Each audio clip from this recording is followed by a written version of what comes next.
As Massachusetts legislators come to terms with the opiate and drug epidemic in the state, Pembroke resident Mike Cogburn decided to tackle the problem on a local level.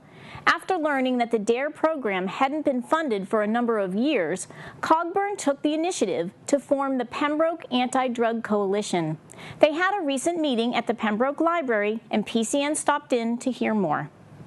I have been asked sort of how specific we are to prevention versus treatment and all that stuff, and so I do want to just be clear that at least as of right now, our mission is about reducing, ideally eliminating, the existence of local substance abuse issues through education of our kids.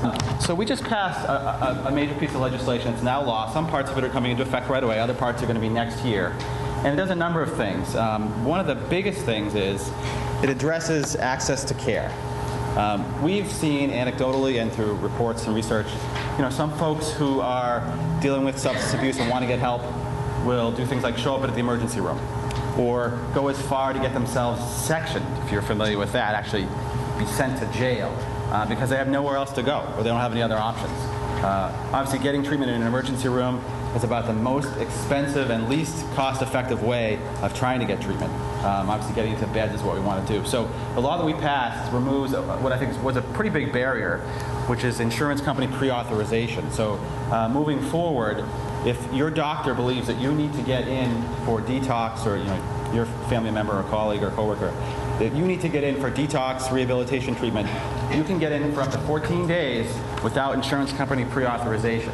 So that's a big bureaucratic hurdle that we've removed that I think will help to get folks steer in the right direction as opposed to kind of going these other options that are in no one's best interest. So that's an issue too. Doctors have a responsibility here, not to bash the doctors. We all have a responsibility here. And, there's I use an example. My mom had some minor surgery earlier this year, and she got prescribed, I think, some Percocets or Oxycontin, one of the two. And she got a pretty full bottle.